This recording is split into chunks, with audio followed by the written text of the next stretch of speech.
जय गुरु समस्त दादा और माँ मान मोर आंतरिक आनंद जय गुरु परम प्रेममय श्री श्री ठाकुर अनुकूल चंद्र श्रीचरण रे समस्त मु मंगल प्रार्थना करे।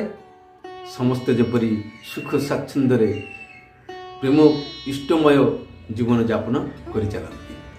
आज आलोच्य विषय बा पाठर विषय होछि लक्ष्य प्राप्ति। आमे किपरि भावरे निस्संदेह चित्तरे लक्ष्य प्राप्ति करि परिबा, किपरि केतेबेले संभव आमे आमर लक्ष्य को पाई परिबु। लक्ष्य अर्थात गोटे बिंदु, लक्ष्य बिंदु सेटा कौनसी भी किछि हेई पारे। जेपरि आम जीवन रे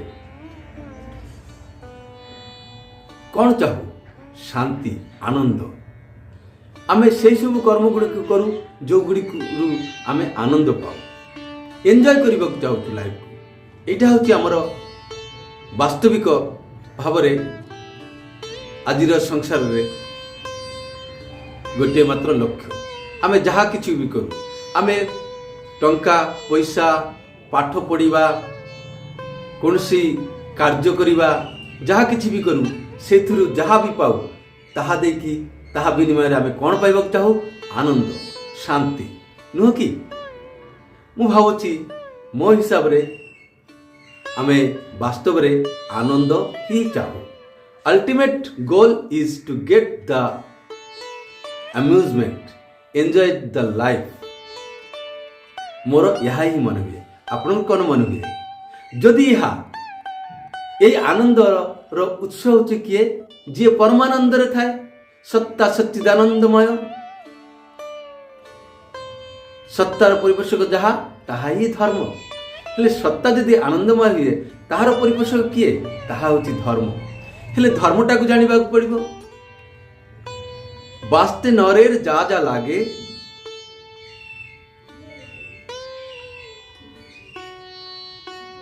ताई निये तो धर्म जागे। ताहले नर अर्थात मनीष को बंचावा जहाँ जहाँ दरकार आवश्यक ताहा ही धर्म, से ही धर्म जागृत हुए। तो कथाटा एमती प्रकार जे आमे आमर गंतव्य स्थान कौटा सेटा सिद्धांत करने पड़ो, सेटा निश्चित करने पड़ो।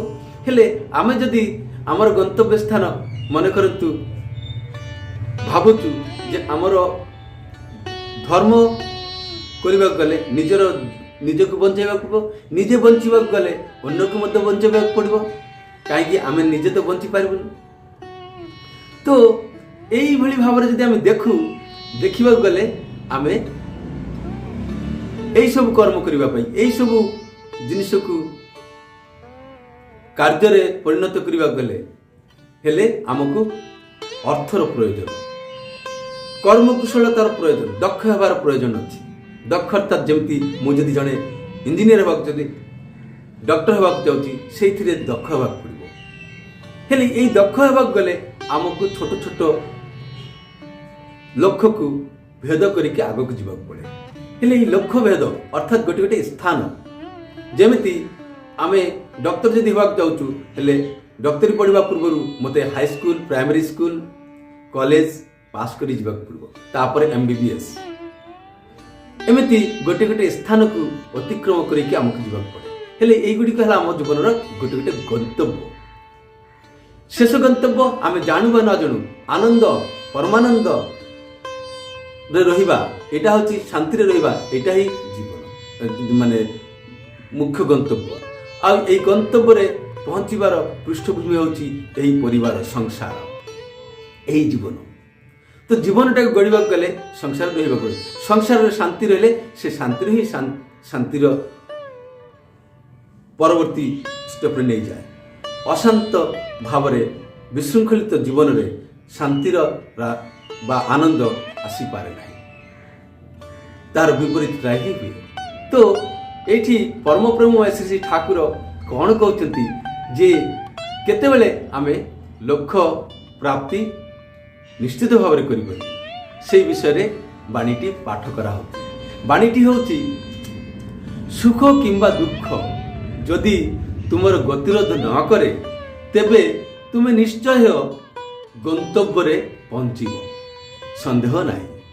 ଆଉ ଥରେ ପଢୁଛି, ସୁଖ କିମ୍ବା ଦୁଃଖ ଯଦି ତୁମର ଗତିରୋଧ ନ କରେ ତେବେ ତୁମେ ନିଶ୍ଚୟ ଗନ୍ତବ୍ୟରେ ପହଞ୍ଚିବ, ସନ୍ଦେହ ନାହିଁ।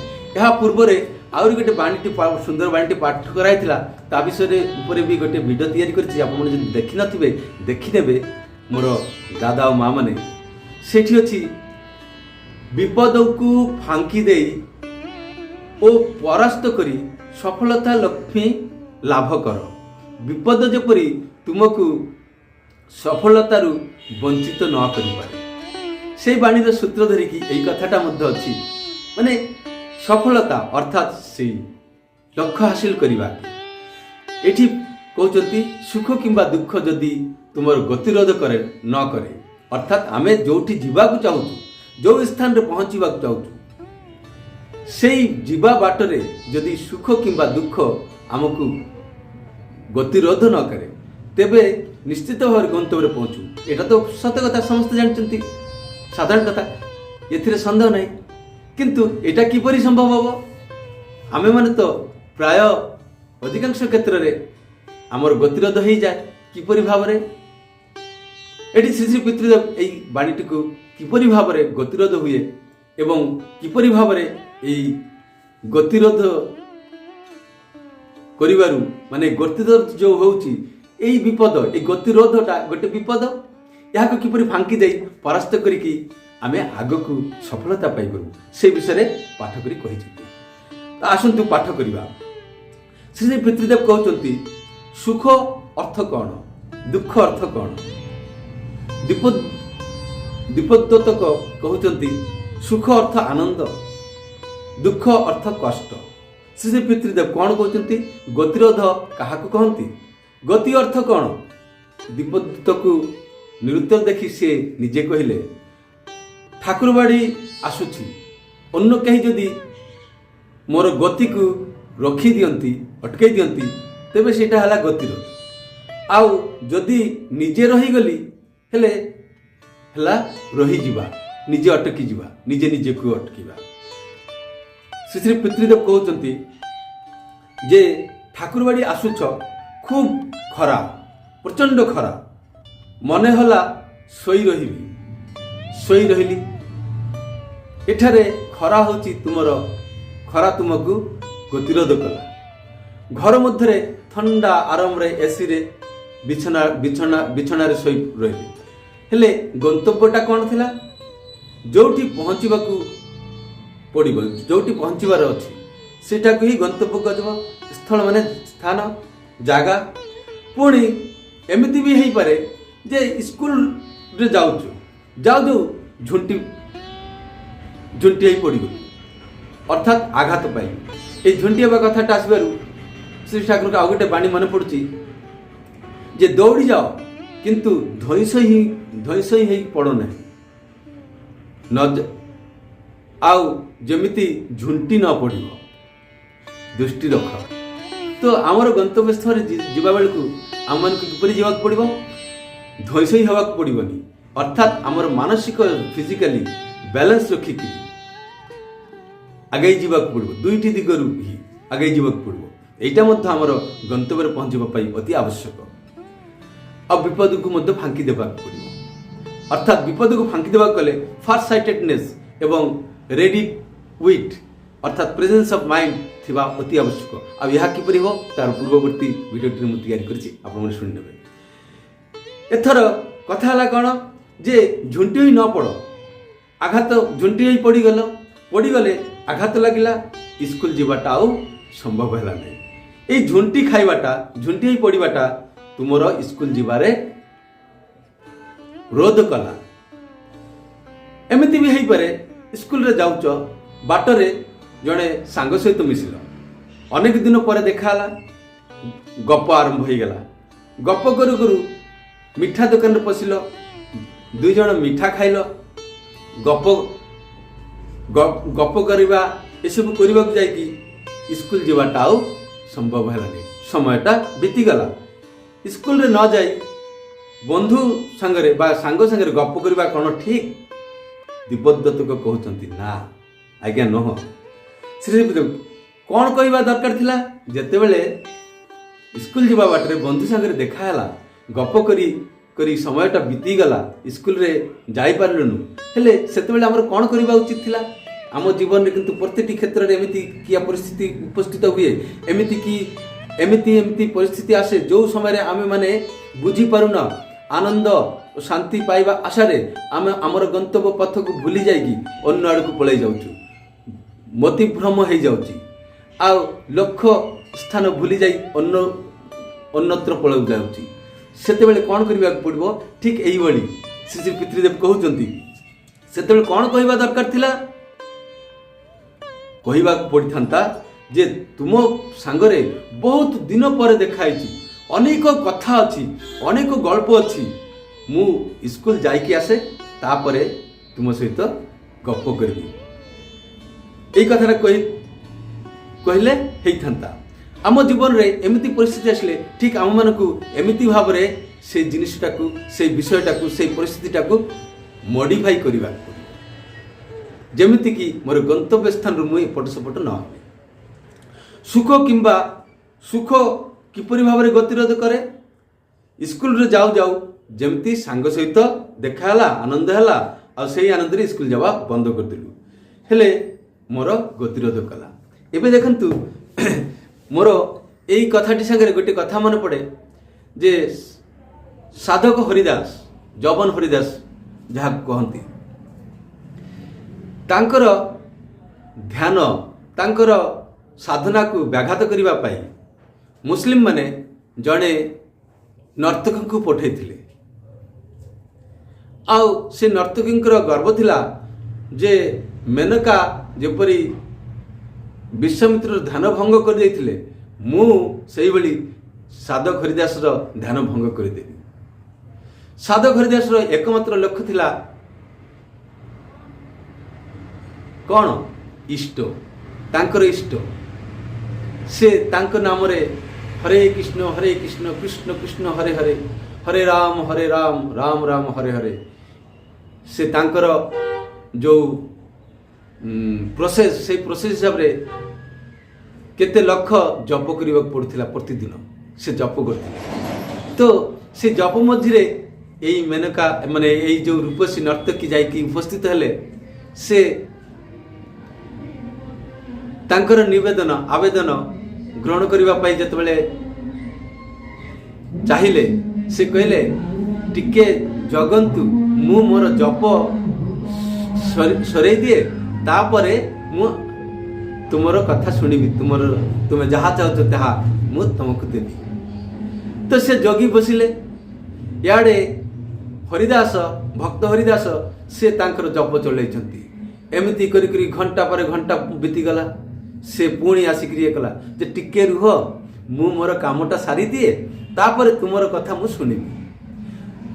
ଏମିତି କରିକି ରାତି ବିତିଗଲା, ହେଲେ ମଧ୍ୟ ସେ ଭକ୍ତ ହରିଦାସର ଆଉ କାମଟା ଆଉ ସରୁନାହିଁ। ଏମିତି ଅପେକ୍ଷା କରୁ କରୁ ସେ ମଧ୍ୟ ବଦଳିଗଲା। ସେ ମଧ୍ୟ ଭକ୍ତ ହରିଦାସଙ୍କ ଭଳିଆ, ଭକ୍ତ ହରିଦାସର ସେଇ ଜପ, ଧ୍ୟାନ, ଐକାନ୍ତିକତା, ଏଇଟା ଦେଖି ସେ ମଧ୍ୟ ଅନୁପ୍ରାଣିତ ହୋଇ ସିଏ ମଧ୍ୟ ବଦଳି ହରିନାମ ଜପ କରିବାକୁ ଲାଗିଗଲେ। ତ ଆମର ଏଇ ଯେଉଁ ହରିନାମ ବା ଏଇ ଯେଉଁ ଗନ୍ତବ୍ୟ ସ୍ଥାନ, এই গন্তব্য স্থানে পৌঁছিবা পাই সে এপট সেপট হেলানি। যেমিতি শ্রী শ্রী বর্দা কহিলে যে সাঙ্গকু দেখা হলে সাঙ্গকু কোণ কহিবা দরকার লা যে সাঙ্গ তোমার সহিত বহুত দিন পরে দেখা হলা, তোমার সহিত অনেক কথা আছে, মু স্কুল ছাড়িকি আসে তারপরে তোমার সহিত গল্প করবি। তো এমিতি ভাবে এই যে বিপদটা গতিরোধ করিবার, রোধটা প্রতিরোধ করিবার যে সিচুয়েশনটা আসলা, স্টেজটা আসলা, তাকে পার করদেলে। ঠিক সেইভাবে সাধক হরিদাস মধ্যে সেমতি কলে। এমিতি ভাবে আম জীবনে অনেক ঘটনা আসে। পরম প্রেমময় শ্রী শ্রী ঠাকুর দয়া করিকি এতে সুন্দর ভাবে সহজ ভাবে সাধনার পথটি দেখাই গলে, কিন্তু আমি মানে কেহি সে পথরে যা পাই অগ্রসর হয়ে পারুন। কারণ কোণ? কারণ হচ্ছে এইটা যে आमर गंतव्य जदि श्री श्री ठाकुर अनुकूल चंद्र होता है, श्री श्री ठाकुर अनुकूल चंद्र को दीक्षा नेला बेलू आम कहूँ आज ठारू श्री श्री ठाकुर अनुकूल चंद्र मोर जीवन श्री श्री ठाकुर अनुकूल चंद्र प्रतिष्ठा करवा ही मोर जीवन योग्य हो। प्रतिष्ठा करवा जदि मोर जीवन योग्य होची हेले तांकर गोटे बाणी जमिति अछि उषा निशारे मंत्र साधन चला फेरारे जप यथा समय इष्ट निर्देश मूर्त करवा ही तो हेले यही कथाटी सहज भाव में आम उषा निशारे मंत्र साधन करुचु। ये करिबारे बाधा कौन कोठी बाधा अलस्यमी निजर आराम आराम पाइबार येटा विलासिता काम क्रोध लोभ मोह मद मात्सर्य इत्यादि विभिन्न प्रकार हिंसा देश परश्री कातरता। तो यही सब गुड़िक कौन करुच्ची ना आमको यही छोटिया जिनिसटा को करने देना जहाँ आम प्रतिदिन करपरी खाइबा पीवा नित्य गाधेवा परिष्कार परिच्छन्न रहिबा एगुड़ तो आम करुचु। ठीक से भाई उषा निशारे मंत्र साधन चला फेरार जप यहाँ कौन आम कर निश्चित भाव में कर आमर प्रिय जीए तांकर कथा तो आम खाइबा बेलू हो पढ़ा बेलू हो कि अन्न काम कला बेलू हो सब बेले आम मन भीतर चली था। ठीक से भाव में इष्ट को भल पाई इष्ट को प्रतिष्ठा करने निज जीवन में स्थान देवाई आमर जदि गंतव्य होता है आथिपाई तो आम दीक्षा नहीं से तो सत्मंत्र मंत्रित होइछु हेले कहीं आम यहाँ करिपारिबानी कारण कौन यही जो सुख प्रवणता कष्ट करिबा यही गुड़िक आम गतिरोध करुच्ची। तेणु ठाकुर कहते सुख किंबा दुख जदि तुमर गतिरोध न करे तुम्हें निश्चय गंतव्य पहुँचब निस्संदेह। तो यही गुड़िक है आमर कथा। आज आचार्यदेव कहते डीपी वर्क करने डीपी वर्कटा कौन श्री ठाकुर जो कहते जजन जाजन इष्टवृत्ति यही जजन जाजन इष्टवृत्तिर ही गोटे अंग बल्कि जजन जाजन इष्टवृत्ति ही डीपी वर्कटा ही होउची जजन जाजन इष्टवृत्ति एटा कले डीपी वर्क कले यही सब गुड़ाक हो। तो आम से करने विभिन्न प्रकार सर्टकट खोजुचु किंतु असल कौन पूजनीय अविंदा कौन कहते जे जेते समय पर्यंत जड़े भाई तुमको घर खेदी न दौची सेते समय पर्यंत घरे जीवाक पड़ो भल मंद खबर नेब आगे कौन असुविधा अच्छी सहित आदान प्रदान करके गोटे संपर्क स्थापन कर भल पाइबार स्नेह प्रेमर गोटे संपर्क स्थापन कर तापर से निजे निजे आपे आपे तुम आड़ को अर्थात ठाकुर कार्य मती आसब आम से करुचु कि करूनु कारण आम मनकर बुझीबार भूल थाउची किंबा निजर अहमिका देखई तांको पाखरे जीवाक चाहूचु 10 जन को लेकिन आम से जाऊनु तांको पाखरे जाऊनु तांकर सुविधा असुविधा बुझी पारनु आम केवल खातार ऐप रे सब नाम अपडेट कर देउछु आम भाषण दे छाड़ी देउछु तापरे घर बसी जाउछु मोर काम नुह सेटा दिया तले अंधार आम घर साइड रे केते गुरु भाई अछंती जो माने इनएक्टिव पड़छंती माने रेगुलर नुह किछि करूनांती बुझुनांती जानि नांती सेमानक पाखरे आम जाउनु किंतु देश देशांतर बुली बुली के आम डीपी वर्क करी बुलुछु गोटे सील मरा हो जाइछि जे नाइ ये ठाकुरबाड़ी रो डीपी वर्क टीम रे अछंती एमिति भी कथा कहा जाउछि किंतु निज गा पड़ोसी गा यही सब जगार केते लोक जे यही डीपी वर्क रो छुआरू अछुआ होकर बसचंती से माने ठाकुरंकर से जजन जाजन इष्टवृत्ति बा ठाकुरंकर भावधारा रे जो गुरु भाई आउ जने भाई निज भाई ठुर बड़ यही अनुभवटा से माने आउ करि परनंती से अनुभवटा आत्मीयताटा हरई बसचंती आज से विषय आमे कम भावुचु। तो आमे जिए जोठी अछु ता आखो पाखरे जो माने अछंती समस्त सहित आमे प्रेम प्रीति रो भाव बढ़ाई पारू केवल मात्र श्री ठाकुर अनुकूल चंद्र को प्रेम करके ତାଙ୍କୁ ଭଲ ପାଇକି ଆଉ ତାଙ୍କ ନାମ ଧ୍ୟାନ ଜପ ମାଧ୍ୟମରେ କରିପାରିବୁ, ନୁହଁ କି? ତ ଆମର ଯେଉଁମାନେ ଶ୍ରୀ ଠାକୁର ଅନୁକୂଳ ଚନ୍ଦ୍ରକୁ ନିଜ ଜୀବନରେ ଗୁରୁ ରୂପେ ଗ୍ରହଣ କରିଛନ୍ତି, ସମସ୍ତଙ୍କର କର୍ତ୍ତବ୍ୟ କିନ୍ତୁ ଡିପି ୱାର୍କ କରିବା। ଆଉ ଏଇଟା ହେଉଛି ଆମର ଗୋଟେ ଗନ୍ତବ୍ୟ। ଆଉ ଏଇ ଡିପି ୱାର୍କ ମାଧ୍ୟମରେ ଅନେକ ଉଦାହରଣ ଅଛି, ଅନେକ ମା, ଅନେକ ଭାଇ, ଅନେକ ମାନେ ବିପଦ ଆପଦରୁ ମଧ୍ୟ ରକ୍ଷା ପାଇଯାଇଛନ୍ତି ଡିପି ୱାର୍କ ମାଧ୍ୟମରେ। ଏଗୁଡ଼ିକ କହିକି ଗପ କରିବା ପାଇଁ ନୁହଁ, ଏଇଟା ବାସ୍ତବରେ ହେଉଛି ଏବଂ ନିଜେ କଲେ ନିଜେ ବୁଝିପାରିବେ। ତେଣୁ କରିବାକୁ ପଡ଼ିବ। କର୍ମ ବିନା ଧର୍ମ କେବେ ହୁଏନି। ତେଣୁ ଆମେମାନେ ଜାଣୁ ବା ନ ଜାଣୁ ଆମମାନଙ୍କର ଲକ୍ଷ୍ୟ ହେଉଛି ଗୋଟିଏ, ପରମାନନ୍ଦ, ଆନନ୍ଦ ପାଇବା, ଆନନ୍ଦରେ ରହିବା, ସୁଖରେ ରହିବା, ଶାନ୍ତିରେ ରହିବା। ଏଇଟା ହିଁ ତ ଆମର ଗନ୍ତବ୍ୟ। ଆମେ ତ ଏଇଥିପାଇଁ ଭଗବାନଙ୍କୁ ଡାକୁଛୁ, ଠାକୁରଙ୍କୁ ଡାକୁଛୁ, ମୁଣ୍ଡ ପିଟୁଛୁ, ନଡ଼ିଆ ଫଟଉଛୁ, ମନ୍ଦିର ଯାଉଛୁ, ଆହୁରି କେତେ କ'ଣ କରୁଛୁ।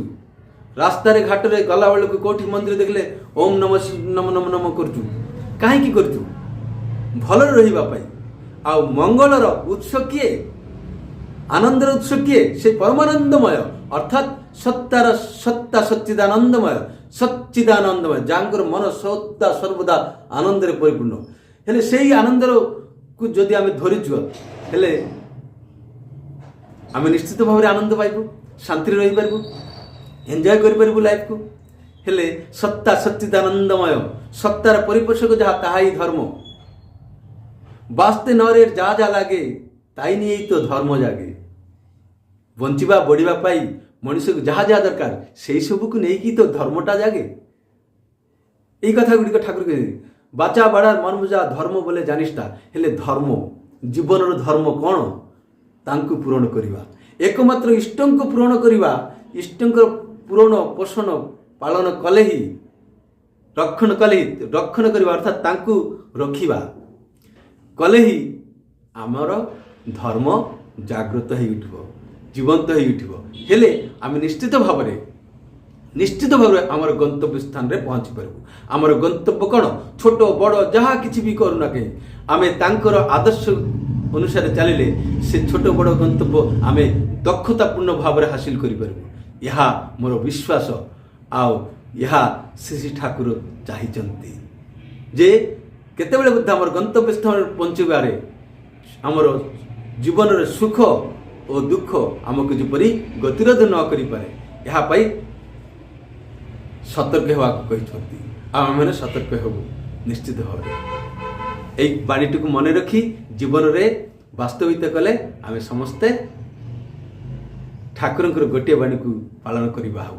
ତେଣୁ ପିତୃଦେବ ସବୁବେଳେ କହନ୍ତି ଯେ ବାଣୀଟା କ'ଣ ପାଇଁ ଦେଇଛନ୍ତି, କାହିଁକି ପଢ଼ିବା ପାଇଁ କୁହାଯାଉଛି? ମୁଖସ୍ଥ କରିକି ସେଟା ମନେ ରଖିକି ଜୀବନରେ ବାସ୍ତବାୟିତ କରିବା ପାଇଁ। ଯଦି ଆମେ ମନେ ନ ରଖିବୁ, ହେଲେ ବାସ୍ତବାୟିତ କିପରି କରିବୁ? ମନେ କିପରି ପଡ଼ିବ? ଠିକ୍ ଅଛି, ସମସ୍ତେ ଭଲରେ ରୁହନ୍ତୁ, ଶାନ୍ତିରେ ରୁହନ୍ତୁ, ସୁଖରେ ରୁହନ୍ତୁ, ଆଉ ନିଜର ଲକ୍ଷ୍ୟକୁ ପାଆନ୍ତୁ। ଠିକ୍ ଅଛି, ଆଜି ପାଇଁ ଏତିକି। ଜୟ ଗୁରୁ।